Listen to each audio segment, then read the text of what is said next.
Hospitals. What's the worst that could happen to you there? Well, you could die of disease, or you could die of infection. You could die from complications during surgery. Or potentially, you could disappear from your room for a week and get found a week later, crammed into a ceiling on a completely different part of the hospital. The chances of that last one are low, but perhaps not as low as you might think if you lived in South Africa in the late 2010s.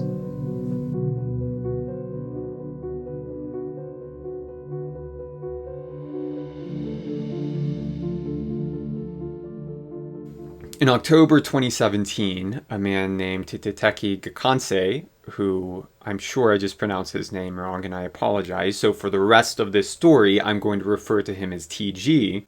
He arrives at the hospital in Stellenbosch, South Africa. TG was a very normal person. He was 61 years old. He was a family man. He was a father of 6. He lived in the suburbs of Stellenbosch. And he was going to the hospital for abdominal surgery that would probably be putting him out of commission for a couple of weeks, but he was just looking forward to getting it done and getting it over with and getting back to his normal life. On October 5th, 2017, TG undergoes his procedure. Unfortunately, all goes well. Once the surgery is complete, he's transferred over to a recovery ward where he will begin his healing process. He was expecting to be on this ward for anywhere from several days to 2 weeks, and during that time, he was going to be completely reliant on the doctors and the nurses and the other staff because he was expecting that he would not be able to walk. 2 days later, on October 7th, his family receives a phone call, and his brother answers the phone, and what he hears on the other end of the line confuses him. It was the hospital calling, and they were asking him if TG had returned home to his family. He responded by saying, no, he's still at the hospital. He just had surgery. He's probably not going anywhere for a while. The hospital representative on the phone then admitted to him that they did not know where TG was. That it seems as though he had disappeared from his room, and they just assumed that he had gone home. Now, his brother knew that TG did not leave on his own. One, that's not something he would do.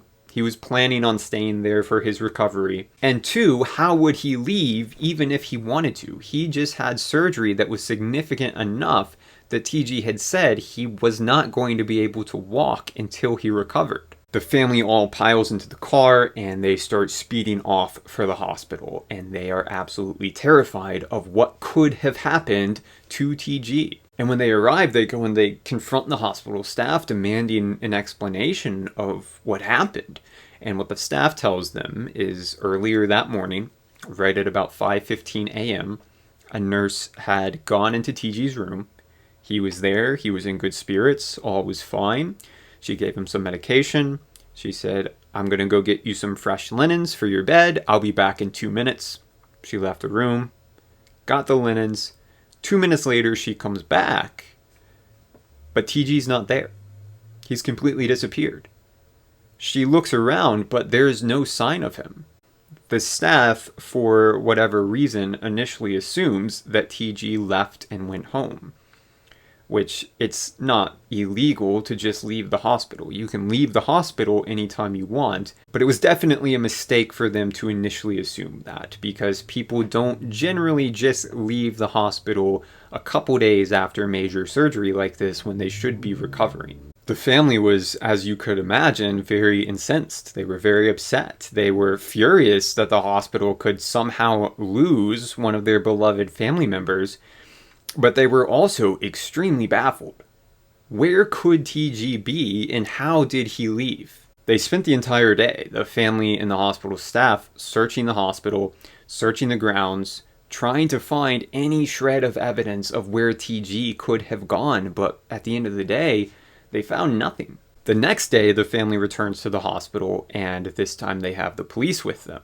And with the police, they're able to conduct a more proper and thorough search, both of the hospital and of the grounds.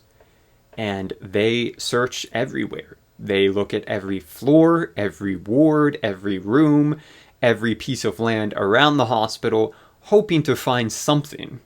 But still, they find absolutely nothing. It was beginning to appear that this man, TG, somehow simply vanished into thin air. Although the search was not successful, the family never gave up. They went to the media to try to drum up attention for the fact that their family member was missing. And the brother, in a pretty heartbreaking interview, at one point said, "We assumed that he was going to be safe in the hospital." Which is a fair assumption. You never think that you're going to drop a family member off at the hospital and they're simply going to vanish without a trace.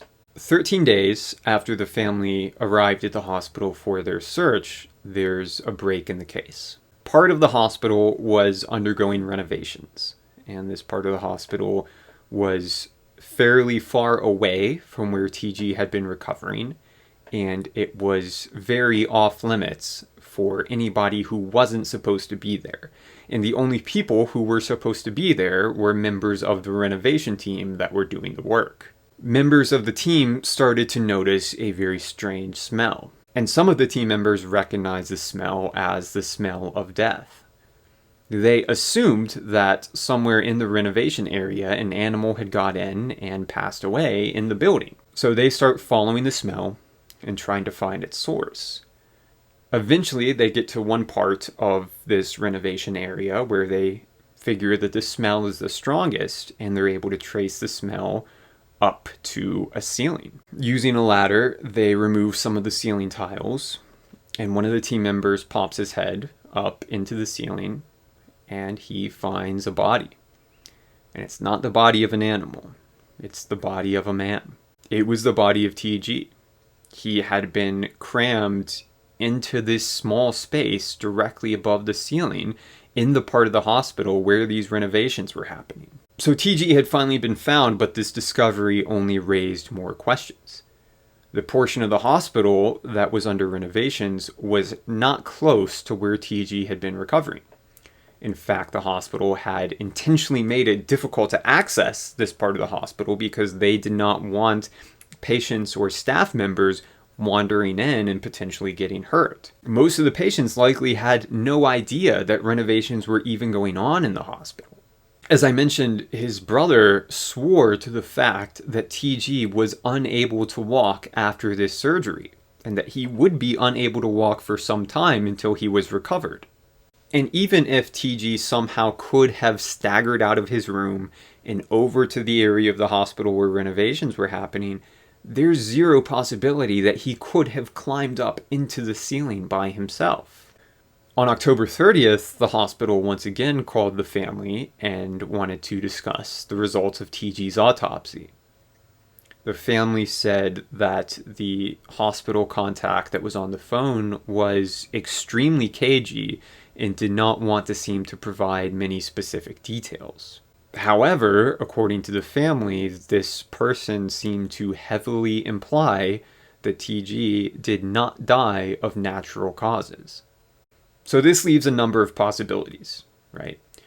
Could TG have been taken from his room while somehow being silenced and eventually left to die in the ceiling, or perhaps was killed prior to being placed in the ceiling? Could he have been killed in his room and then moved without anybody noticing?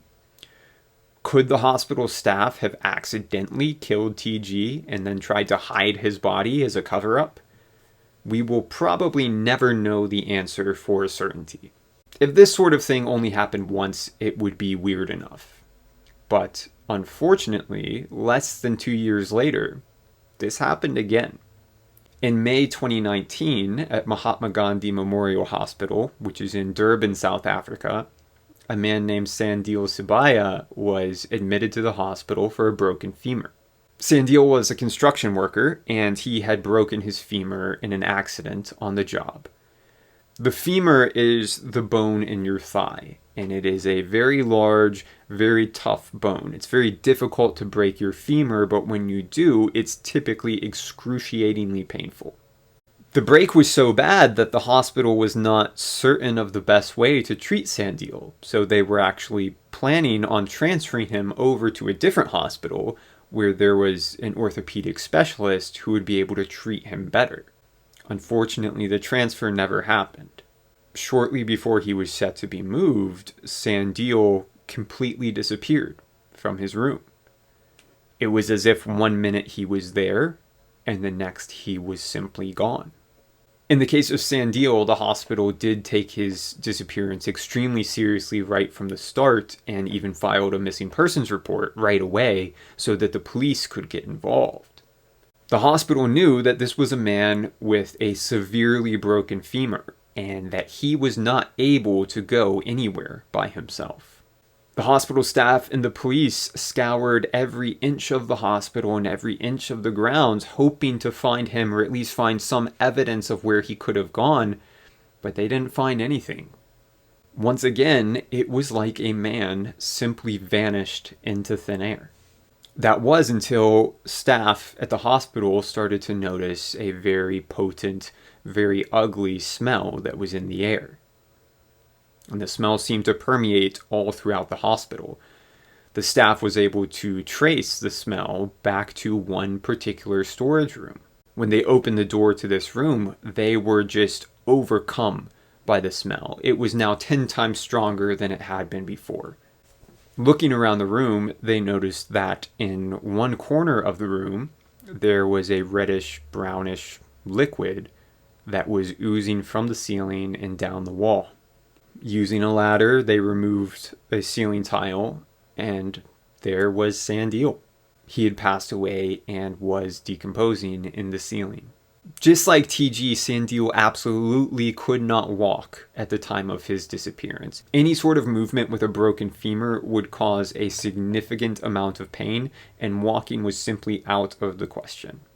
This leads many people to believe that whatever happened to Sandile must have happened while he was in the bed in his room.